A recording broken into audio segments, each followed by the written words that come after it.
Okay, hello, and welcome to the Southampton Scribbles, I guess, Christopher Nolan project. Yeah. I'm back with Matt. Hello, Matt. Hello, how are you? Yeah, good, thank you. Time seems to have flown by since we last Yeah. decided to do this project, and so just to, I suppose, remind everyone who's watching, the idea was to talk about Christopher Nolan, and which is something we do all the time anyway, but to just kind of share our ideas on his work and to kind of give it a little bit of context. We're working towards the release of his 11th feature film, Tenet, which has now been put back till the 26th of August. Is that right? I think so, yeah. Yeah, and for us to give a kind of rank order, which is just a bit of fun, really, to his 10 existing feature films, a la Match of the Day during lockdown, which feels maybe quite Yeah. hopefully like a long time ago now, and won't re-emerge anytime soon.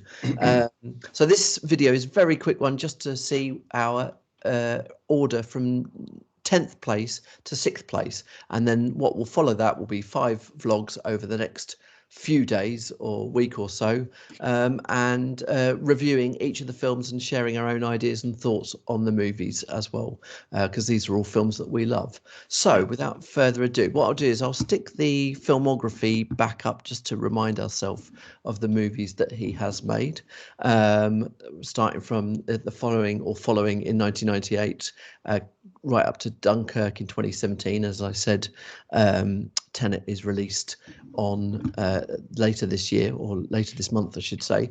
And I suppose the reason why we chose to do this speaks for itself when you just look at that list of films.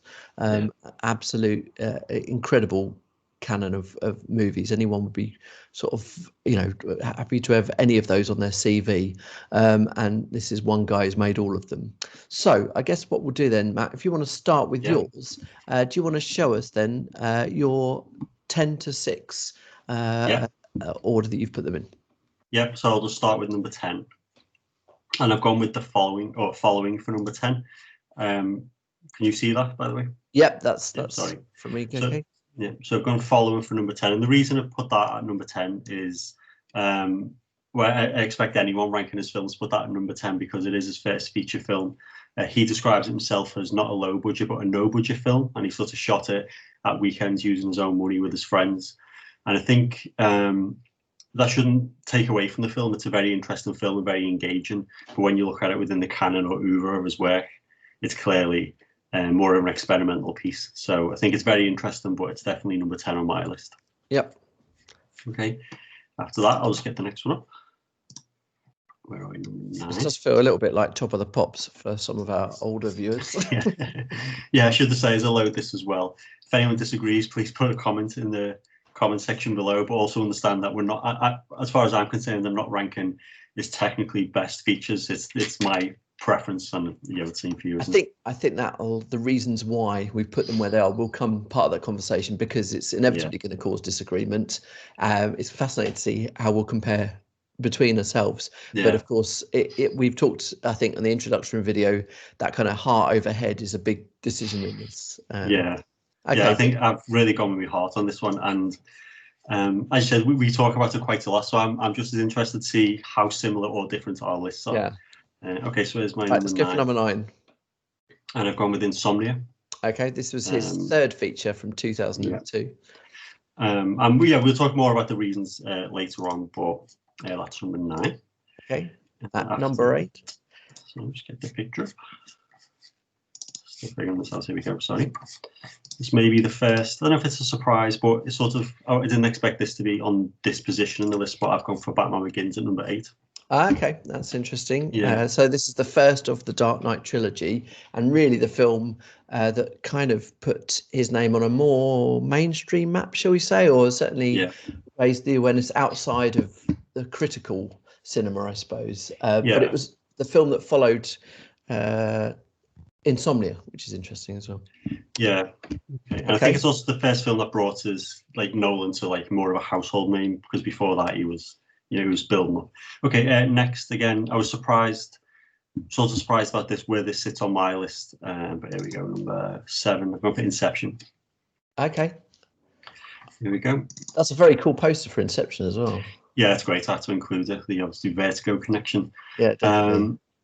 There you go. And it's also interesting, worth pointing out, isn't it? We said in our intro video, but we have watched these in order of release, or chronological order. That's right. Yeah. So it's interesting to see them develop. And that would make its way about the halfway point, I guess, wouldn't it? Or just past halfway, I think, isn't it? Yeah. From 2010, and getting its own cinema re-release, and I'm sure we'll talk about that a lot. And in case we're beyond the cinema release by the time it comes out, that's well worth going to see out the pictures, isn't it? Oh, definitely, yeah. Inception, in fact, as at the time of recording, mid-August, then it is sort of the local Odeons are in Liverpool are looping the Nolan films, and Inception is on tomorrow. Yeah. Not that that's relevant. Okay, here we go. And number 6, I have gone for Memento. Okay, well, yeah, that hasn't come up. Sorry. It's okay. Is that coming up? No. I'm pressing the right one. Let's try that again. There we go. The whole lot's come up. Excellent. Yeah, sorry, it was. There you go. And yeah, Memento rounds up my 10-6. Fantastic. That's really interesting. Okay. Superb. So what we've got there, following Insomnia, Batman Begins, Inception, and Memento, which was his first feature film to get a cinema release, wasn't it? Following never had a theatrical release, as far as I know. Yeah. Okay. All right. Well, I'll tell you what. I'll dive straight in. While those are fresh in our memory, I'll go straight for mine. I'll put mine up on the screen at the same time. Oh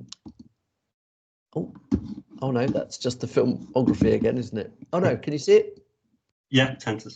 10-6. Okay, so really interesting here. Number 10 following, and number 9 Insomnia. So we've gone exactly the same on those first two, and I think that will kind of be revealed as we go along. And next two really quite different.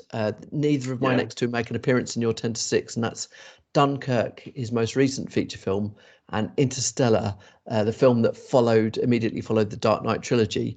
I have to say, I was really surprised that these two ended up in the back end of my list. But it's only when you realise you have to put them somewhere that kind of happened, if you like. Yeah. And then Batman Begins, which was that your number 8, wasn't it? Yeah, number 8. Okay. So it's really interesting. To be honest, I'm not surprised by Interstellar, because I remember when I saw that in the cinema and I really enjoyed it. I remember I got the sense that you were unsure, or it wasn't quite as high up on your list. It was. So I'm not surprised about that, actually. And I haven't seen it again until I watched it for this project. Yeah. And of course, I didn't watch it at the cinema. Now, whether if I'd watched it at the pictures again, it might have weighed its way higher. I'm not sure. But again, all stuff we can discuss when we go through them all film by film. So there we go. What we have to do now, I suppose, is we'll work out the order in which we do these vlogs. One thing's for sure, we'll definitely be doing following first, and then Insomnia, and then we'll have to decide which we'll do Batman Begins, and then we'll have to work out which other two we're going to do as we go along, I suppose. But yeah, really interesting. So the aim is to try and get one of these out every day or every few days. But seeing as I have a 4-month-old baby, and you yourself have a week old, is new one's a week. What day is it today? Monday. Yeah, a week, exactly. Yeah. So I've been in lockdown for too long that all the day it's like Groundhog Day. It's just so who said that men can't multitask, women? So following first of all, excellent. So that'll be good fun. Okay, so thanks very much for that, Matt. We'll get that posted as soon as possible. Yep. And bye-bye to everyone out there. Bye.